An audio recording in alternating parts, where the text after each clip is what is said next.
वर्गमूल और घनमूल की इस क्लास में हम लोग वर्गमूल और घनमूल को पहले बिल्कुल बेसिक लेवल से समझेंगे, उसके बाद इसके प्रश्नों को हल करेंगे।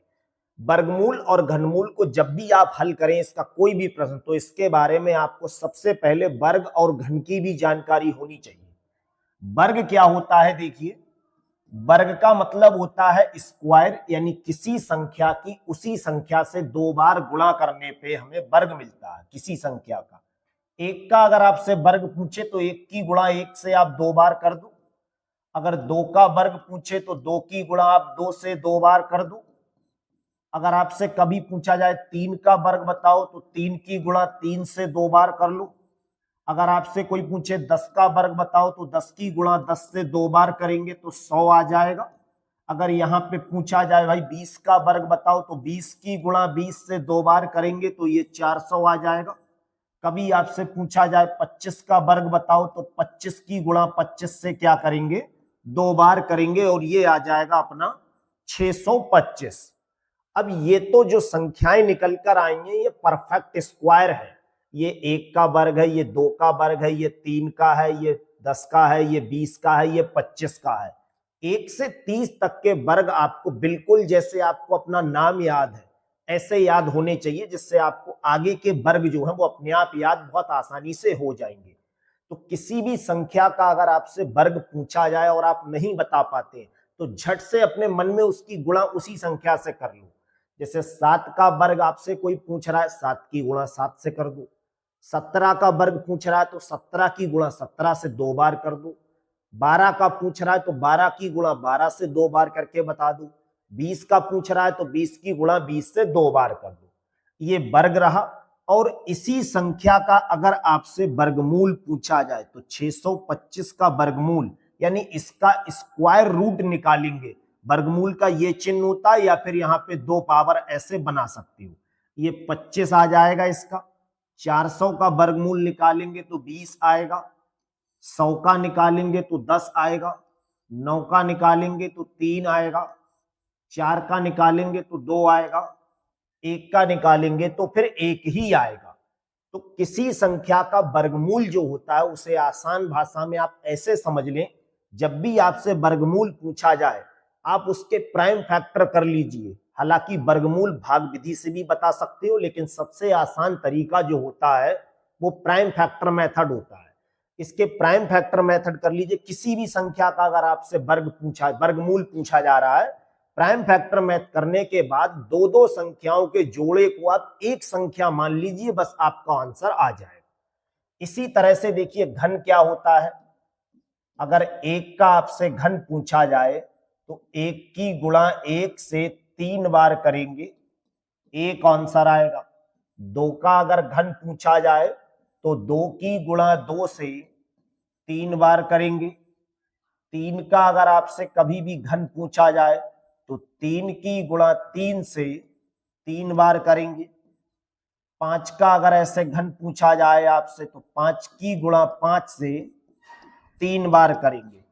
इसी तरह से अगर आपसे मान लीजिए 10 का घन पूछा जा रहा है तो 10 की गुणा 10 से 3 बार करेंगे और ये आ जाएगा 1000। अगर इन्हीं संख्याओं का आपसे घनमूल पूछा जाए तो 1000 का जो घनमूल होगा ये वर्गमूल का चिन्ह होता है और घनमूल के चिन्ह में सिर्फ यहाँ पे 3 लिखा हुआ होगा। इसका घनमूल 10 होगा, इसका घनमूल 5 होगा, इसका घनमूल 3 होगा, इसका घनमूल 2 होगा और इसका घनमूल 1 होगा। तो जो घनमूल होता है उसका जो कुछ चिन्ह होगा वो इस तरह से लगाया जाता है, और जो वर्गमूल होता है उसका जो चिन्ह होता है वो इस तरह से भी लगा सकते हैं आप, और यहाँ पे 2 पावर ऐसे लिख सकते हैं। यानी ये दूसरा रूट होता है तो इसे 1/2 पावर में अगर आप चेंज करना चाहें तो पावर में भी लिख सकते हैं। तो किसी संख्या का वर्ग अगर हमें निकालना है उस संख्या की उसी से 2 बार गुणा कर दो। घन निकालना है तो उसी संख्या की उससे 3 बार गुणा कर दो।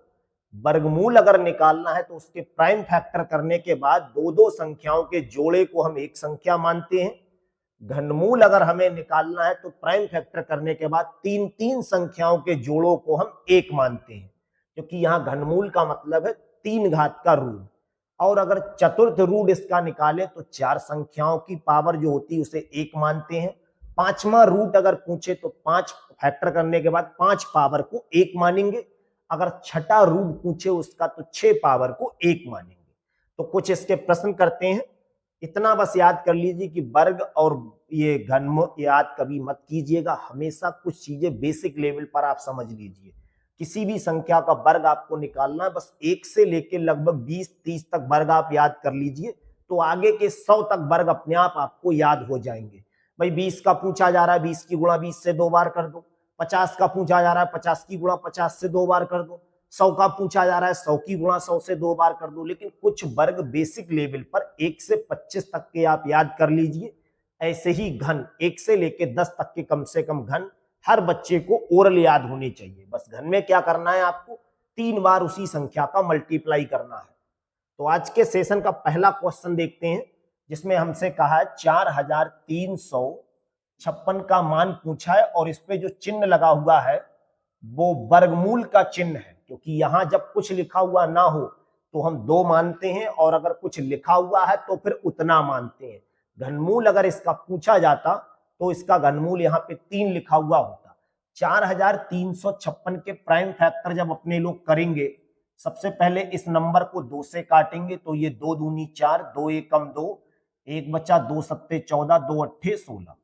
फिर 2 से काटेंगे तो 2 एकम 2, 2 अट्ठे 16 हो जाएगा, 1 बचा 2 नेम 18।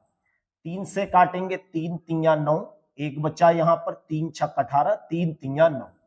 3 से भाग करेंगे तो 121 और 121 को 11 से काटेंगे तो 1 पर 11 से, और 11 से काटेंगे 1 पर।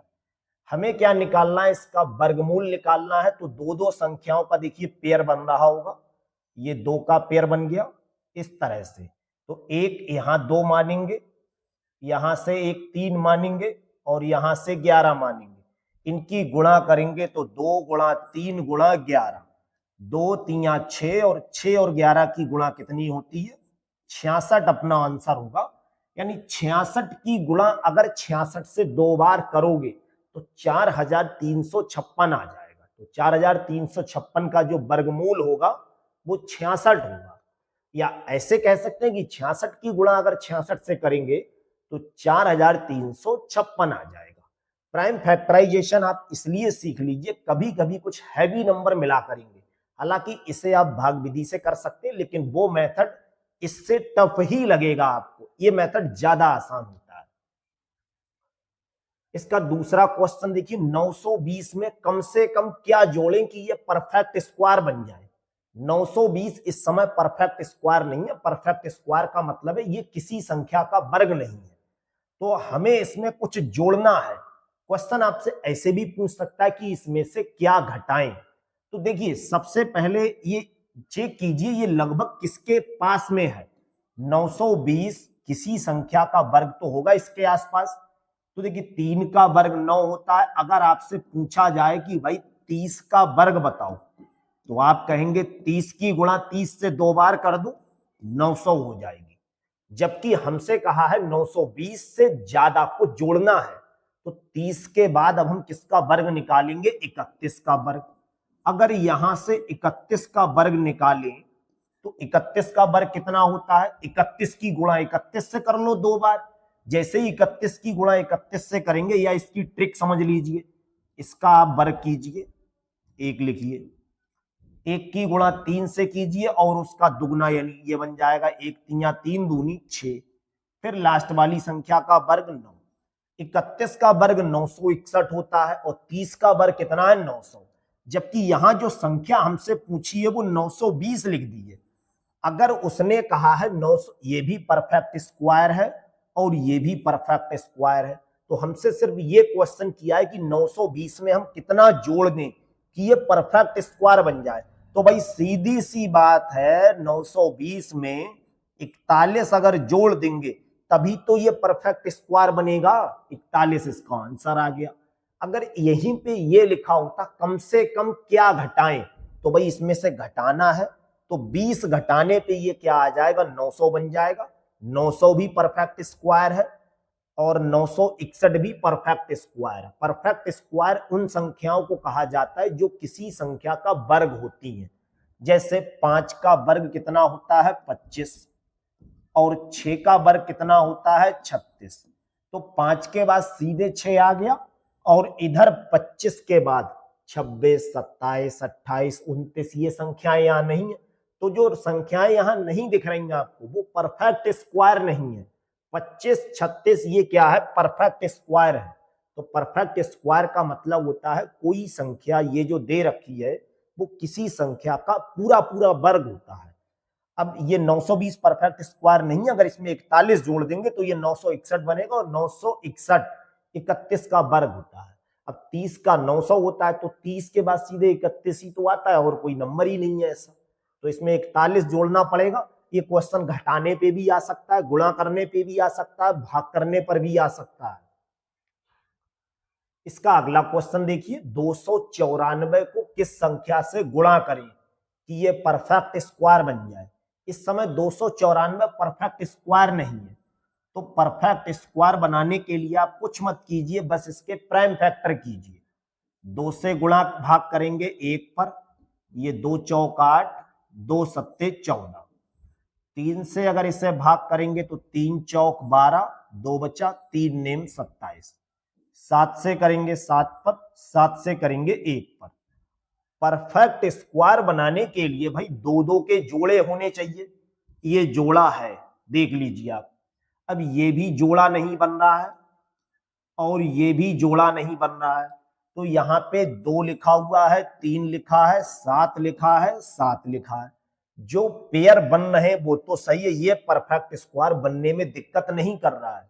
परफेक्ट स्क्वायर का मतलब है जोड़े बनने चाहिए 2 के, तो ये जोड़ा नहीं बन रहा है, यानी यहाँ पे हमें 3 अगर और लिख दें तो जोड़ा बन जाएगा और 2 अगर और लिख दें तो भी जोड़ा बन जाएगा। देख लीजिए ये जोड़ा बन गया है।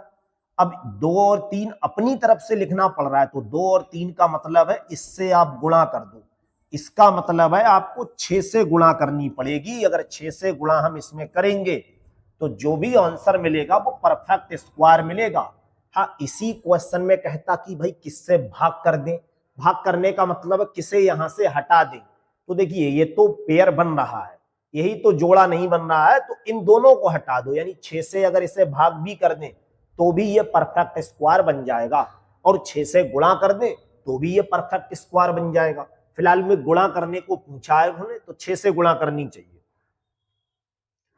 1470 को किस संख्या से भाग करें। 1470 है, इसे किसी से भाग करना है, बस प्राइम फैक्टर कीजिए। 2 से भाग करेंगे, 2 सत्ते 14 और ये आ जाएगा 35। इसके लिए देखिए किससे, 3 से भाग करेंगे तो 3 दूनी 6, 3 चौक 12, 3 पंजे 15। इसे अगर 5 से भाग करेंगे तो देखिए 5 चौक 20, 4 बचा, 5 नेम 45। 7 से भाग करेंगे 7 पर, 7 से भाग करेंगे 1 पर। पेयर किसका बन रहा है भाई, इसका पेयर बन रहा है। ये तो हिसाब किताब बिल्कुल भी गलत नहीं कर रहा है, ये सही है। तो पेयर बन किसका नहीं रहा है, एक इसका नहीं बन रहा है, एक इसका नहीं बन रहा है, एक इसका नहीं बन रहा है। पेयर बनाने के लिए हमें क्या करना है, भाग करना पड़ेगा। यहां से भाग करने का मतलब है संख्याओं को हटा देना है। तो कौन कौन सी संख्या को हटा दें कि यहाँ पे ये संख्या जो है वो परफेक्ट स्क्वायर बनी रहे। तो भाई इसका पेयर नहीं बन रहा है, इसे हटाओ, इसे हटाओ और इसे हटाओ, यानी 2 तिया 6 पंजे 30। इन संख्याओं को अगर यहां से हटा दे, 5 तिया 15 दूनी 30। 30 से अगर आप भाग करेंगे इस संख्या को तो जो संख्या रह जाएगी वो परफेक्ट स्क्वायर होगी। और 30 से अब देखिए पेयर यही तो नहीं बनने दे रहा हूं, 30 से ही गुणा करेंगे तो भी ये परफेक्ट स्क्वायर बन जाएगा, ये ध्यान रखना है आपको। अगला क्वेश्चन देखिए, ये बहुत बढ़िया क्वेश्चन है भाई। छोटी से छोटी संख्या कौन सी है जो पूर्ण वर्ग भी है और 10, 12, 15, 18 से प्रत्येक से विभाज्य है। भाई मैथ में अगर कभी आपसे पूछा जाए कि 10, 12, 15 और 18 चारों संख्याओं से कटने वाली संख्या बताओ, तो इनका एलसीएम तो बताएंगे। 2 से काटेंगे 5 पर, ये 6 पर, ये 15, ये 9 पर। 2 से काटेंगे तो ये ऐसे ही, ये 3 पर, ये 15, ये 9। 3 से काटेंगे तो ये 5 पर, ये 1 पर, ये 5 पर, ये 3 पर। फिर 3 से काटेंगे तो ये 5 पर, ये 1 पर, ये 1 पर, और फिर 5 से काटेंगे तो सब कुछ 1 आ गया। यानी जो एलसीएम निकल कर आएगा वो कितना आएगा? 2 गुणा 2 गुणा 3 गुणा 3 गुणा 5। हमें क्या बताना था? Perfect square. ये जो मतलब इनसे कट तो रही हो, साथ ही साथ वो परफेक्ट स्क्वायर भी होनी चाहिए। तो सबसे पहले यहां देखिए सभी नंबर परफेक्ट स्क्वायर हैं। अगर परफेक्ट स्क्वायर नहीं होते तो सबसे पहले हम उसी ऑप्शन को उड़ा देते कि भाई तू तो हमारे काम का है नहीं। बस एक चीज चेक कर लीजिए, अगर आप बाई ऑप्शन कहीं यहाँ पे खेल जाए थोड़ा बहुत, बाई ऑप्शन भी लगा सकते हैं। भाई 10 से कोई संख्या कब विभाज्य होगी? जब उसके लास्ट में 0 हो। ये दोनों ऑप्शन तो यहाँ पे गलत हो गए। अब 2 में फाइट बची है। ये दोनों ऑप्शन में से कौन सी संख्या 18 से कट रही है? जो 18 से कट रही वही इसका आंसर सही हो जाएगा। तो पहला ऑप्शन बिल्कुल सही है। ये तो रहा तब का तरीका जब आप किस्मत के सहारे पहुंच रहे हैं, यानी आपने थोड़ा सा लॉजिक लगाया। और जब आप बिल्कुल प्योर नॉलेज का काम करेंगे तो देखिए परफेक्ट स्क्वायर बनने के लिए यहां पेयर बन रहा है, ये भी पेयर बन गया, ठीक है, ये भी पेयर बन गया। ये पेयर नहीं बन रहा है तो पेयर बनाने के लिए भाई 5 और लिख दो यहां पे, और क्या करोगे? यही तो करोगे। गुणा जब इनकी करेंगे, देखिए 5 पंजे 25 दूनी 50 दूनी 100 तिया 300 तिया 900। हम अपनी तरफ से, अब आप कहें 5 से गुणा क्यों कर रहे हो, तो क्वेश्चन के हिसाब से ये शब्द हमें मजबूर कर रहा है कि भाई गुणा करो। अगर वो पूछता बताओ इन तीनों से कटने वाली संख्या कौन सी होती, तो इनका लासा हम डायरेक्ट बता देते। लेकिन तीनों से कट भी रही हो और परफेक्ट स्क्वायर भी हो, ये हमसे शर्त उसने लगा दी है। तो 900 एक ऐसा नंबर है जो इन सबसे कट रहा है और परफेक्ट स्क्वायर भी है। बस परफेक्ट स्क्वायर ये भी है, लेकिन वो इन सबसे विभाज्य नहीं है। तो पूरी कंडीशन का फॉलो करना पड़ेगा अपने लोगों को। अगला क्वेश्चन देखिए, जहां लिखा है 3600 को किस छोटी से छोटी संख्या से भाग करें कि ये पूर्ण घन बन जाए। घन का मतलब है 3-3 के पेयर बन जाए। तो 3600 जो है इसके लिए आप प्राइम फैक्टर, कुछ भी वर्गमूल और घनमूल में कुछ मत करो। कोई सा क्वेश्चन हो केवल प्राइम फैक्टर करने लगो, जब कुछ ना आता हो तब। ये एक ऐसा देसी तरीका है, इससे क्वेश्चन आपका बिल्कुल जाएगा ही जाएगा सही। बस 2-4 सेकंड चले जाएंगे, कोई कॉन्सेप्ट याद नहीं रखना है इसमें। 2 से इसे भाग करेंगे तो ये 1800 होगा, 2 से भाग करेंगे तो ये 900 होगा, 2 से भाग करेंगे तो ये 450 होगा, 2 से भाग करेंगे तो ये 225 पर जाएगा, 3 से भाग करेंगे तो ये 75 पर जाएगा, 3 से भाग करेंगे तो ये 25 पर, 5 से भाग करेंगे तो ये 5 पर, 5 से करेंगे तो ये 1 पर। हमसे कहा है छोटी से छोटी संख्या से भाग करें कि ये पूर्ण घन बन जाए। भाग करने का मतलब यहां कौन सी संख्याएं इसमें से हटा दें। तो 3600 जो है वो इतनी संख्याओं से मिलकर बना है, तो इनमें से 3-3 के पेयर बनने चाहिए। तो देखिए भाई 3 का पेयर ये बन गया, बिल्कुल बन रहा है 3 का पेयर। क्यों बन रहा है 3 का पेयर? क्यों इसलिए बन रहा है 3 का पेयर? हमसे घन के लिए कहा है। अगर वर्ग के लिए कहता तो हम 2-2 के पेयर चेक करते। अब यहां घन कौन नहीं बनने दे रहा है? ये सभी लोग यहां पे गपला कर रहे हैं, तो इन्हीं को बाहर फेंको। इनका मतलब कितना हुआ? इन सबकी गुणा कर दो। तो इनकी सबकी अगर गुणा करेंगे, भाई दिक्कत तो आपको सिर्फ इतने ही लोगों से है, यही तो घनमूल नहीं बनने दे रहे हैं। तो 5 और 5 की गुणा 25 दूनी 50, 50 तिया 150, 150 तिया 450। 450 यहां से अगर हटा दें या 450 से भाग कर दें तो जो संख्या रह जाएगी वो परफेक्ट स्क्वायर होगी, परफेक्ट क्यूब होगी, स्क्वायर नहीं पूछा। अगला संख्या क्वेश्चन देखिए जिसमें लिखा है 120 और 300 के बीच कितनी पूर्ण वर्ग संख्याएं हैं। केवल बस आप ओरल, इसमें कलम आपको चलानी नहीं है भाई। 120 लिखना है और 300 लिखना है, इसके बीच की आपको ऐसी संख्याएं बतानी है जो परफेक्ट स्क्वायर हो।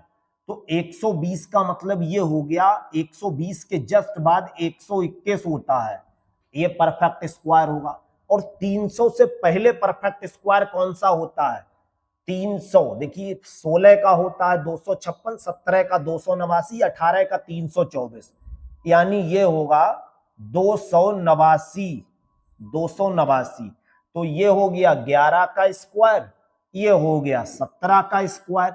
अब आप कहें 18 का स्क्वायर, भाई 18 का स्क्वायर 300 के पार चला जाएगा, और इधर 10 का स्क्वायर, तो वो 10 का स्क्वायर जो होगा वो इससे कम होगा। हमें इसके बीच का देखना है, तो 11 और 17 के बीच ये सब संख्याएं देखिए, 11 भी होगा, 12, 13, 14, 15, 16, 2 और 2 4 और 2 6 और 1 7 संख्याएं होंगी। 7 ऐसी संख्याएं हैं जिनका परफेक्ट स्क्वायर 120 और 300 के बीच में आता है। इसी क्वेश्चन में वो इनका योगफल पूछ सकता था, तब अपने लोगों को कोई दूसरा कॉन्सेप्ट लगाना था। अगला क्वेश्चन देखिए, 10, 16 और 24 से विभाज्य होने वाली सबसे छोटी परफेक्ट स्क्वायर संख्या कौन सी है? कुछ मत करो, प्राइम फैक्टर करो।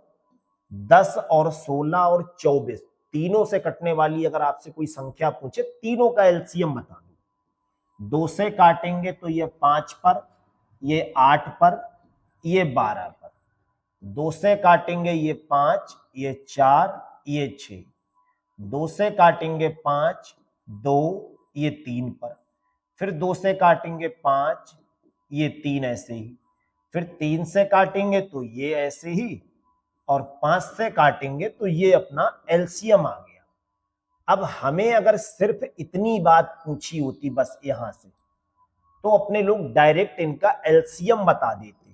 2 गुणा 2 गुणा 2 गुणा 2 गुणा 3 गुणा 5।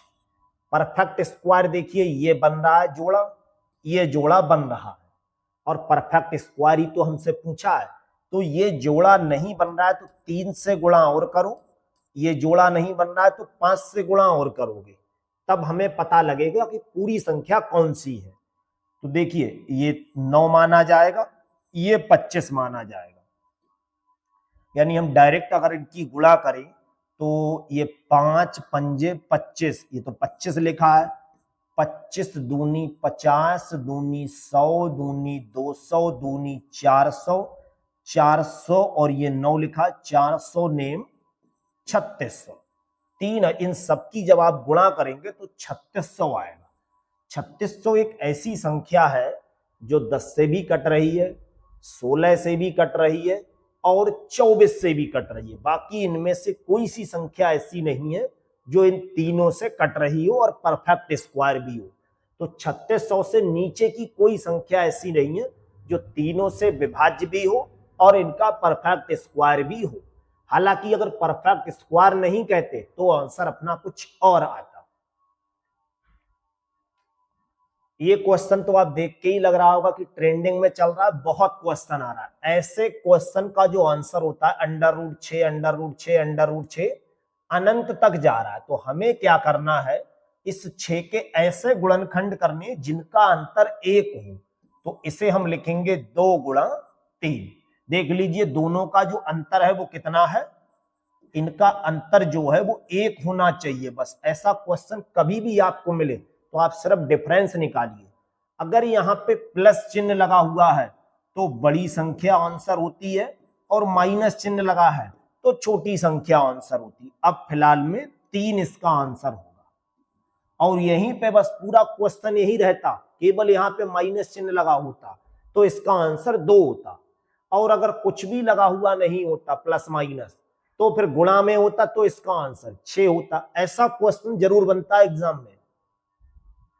अगला क्वेश्चन देखिए, जहां 12 लिखा है, +12 +12 +12 रूट के अंदर अनंत तक लिखा है, तो 12 के ऐसे गुणनखंड जिनका अंतर 1 हो। 4 तिया 12 होता तो 6 दूनी 12 भी है, लेकिन हमें 6 दूनी 12 नहीं लिखना है। 6 दूनी 12 लिखकर आप क्वेश्चन गलत कर देंगे।